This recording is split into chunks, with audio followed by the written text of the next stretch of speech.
இவ்ளோ காலையிலே இவன் எங்கடா போயிட்டு இருக்கான்னு தானே பார்க்குறீங்க. வேற எங்க கோவிலுக்கு தான் போயிட்டு இருக்கேன். ஏன்னா இன்னைக்கு நம்ம பிறந்த நாள். அதனால கோவில்ல போயிட்டு ஒரு அட்டெண்டன்ஸ போட்டு பாசிட்டிவ் எனர்ஜி ஏத்திட்டு வரலான்னு போயிட்டேன். அங்க போனதுக்கு அப்புறம் ஒரு சில வேண்டுதல்கள வச்சுட்டு, உங்களுக்கும் எனக்கும் சேர்த்து வேண்டிக்கிட்டேன். என்ன வேண்டிக்கிட்டேன்லாம் கேட்காதீங்க. வேண்டுனத வெளிய சொல்லக்கூடாது. சொன்னா பலிக்காதுன்னு சொல்லுவாங்க பார்த்துக்கோங்க. அதுக்கப்புறம் குடுத்த பிரசாதத்த வாங்கிட்டு வீட்டுக்கு வந்தாச்சு. வீட்டுக்கு வந்ததுக்கு அப்புறம் அந்த பிரசாதத்துல உங்களுக்கு கேசரிய கொஞ்சம் குடுத்துட்டு, நானும் கொஞ்சம் சாப்பிட ஆரம்பிச்சுட்டேன். அப்புறம் இது பிஸி ஆஸ்பிரன் லைஃப் ஸ்டைல ஃபேட் ரெடியூஸ் பண்ணிக்கிட்டே மசில் பில்ட் பண்ற சேலஞ்சுல நாள் 13.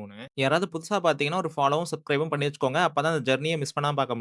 அப்புறம் சாப்பிட்டு முடிச்ச கையோடயே ஸ்ட்ரேஞ்சர் திங்ஸ் பார்க்க உட்காந்துட்டேன். ஏன்னா, ஒரு நாள்லயே நெறைய ஸ்பாய்லர் விட ஆரம்பிச்சுட்டானுங்க. இன்னைக்கு மிஸ் பண்ணிட்டா அதுக்கப்புறம் அடுத்த வாரம் தான் பார்க்க முடியும். அதனால இன்னைக்கே பார்த்து முடிச்சிடலாம்னு ஆரம்பிச்சாச்சு. அப்புறம் கைஸ் ஸ்ட்ரேஞ்சர் திங்ஸ்ல உங்களுக்கு புடிச்ச கேரக்டர் யாருன்றத கமெண்ட்ல சொல்லிட்டு போங்க. அதுவும் ஏன் பிடிக்குன்ற ரீசனையும் சொல்லிட்டு போங்க. அத பார்த்து முடிச்ச கையோட மதியான உணவுக்கு கொஞ்சோண்டு சாதம், தக்காளி சாம்பார சாப்பிட்டு கொஞ்ச நேரம் கழிச்சு ப்ரீ ஒர்க் அவுட்க்கு ஒரு செவ்வாழை பழமும், காப்பியும் கல்ப்பா அடிச்சுட்டு ஜிம்முக்கு கிளம்பிட்டேன். ஜிம்ல இன்னைக்கு நமக்கு ஒரு தள்ளுதல் நாள். அதனால போதிய உபகரணங்கள மாட்டிட்டு எடுத்தோனே டெட் லிஃப்ட்ல இருந்து ஸ்டார்ட் பண்ணிட்டேன். இதுவும் நானா ஸ்டார்ட் பண்ணது இல்ல. 2 பேர் என்ன கோத்து விட்டது. அத முடிச்ச கையோட லேட் புல் டவுன்ல 3 செட்டு, ரிவர்ஸ் லேட் புல் டவுன்ல ஒரு 3 செட்டு, கடைசியா ரோவிங்ல ஒரு 3 செட்டுன்னு போட்டு இன்னைக்கான பேக் ஒர்க் கூட முடிச்சாச்சு. அதுக்கப்புறம் மீதி இருக்கிறது பைசெப்ஸ் மட்டும் தான். பைசெப்ஸ்க்கு வழக்கம் போல இன்க்ளைன் தம்பிள் கர்ல்ஸ்ல ஒரு 3 செட்டு, அப்புறம் 21 கர்ல்ஸ்ல 2 செட்டுன்னு போட்டு இன்னைக்கான ஒர்க் அவுட் செக்ஷன முடிச்சாச்சு. பேலன்ஸ் கார்டியோக்கு மேல் சாய்வு நடை ஒரு 10 நிமிஷம் நடந்துட்டு வீட்டுக்கு வந்துட்டேன். இன்னைக்கு போஸ்ட் ஒர்க் அவுட் மீல் எதுவுமே கிடையாது. ஸ்ட்ரைட்டா இரவு உணவு தான். இரவு உணவுக்கு ஒரு பொடி தோசைய சாப்பிட்டு இன்னைக்கான நாள முடிச்சுக்கிட்டேன். மீண்டும் நாளை ஒரு புதிய நாள்ல புதிய வீடியோல உங்கள சந்திக்கிறேன் காய்ஸ். பாய்.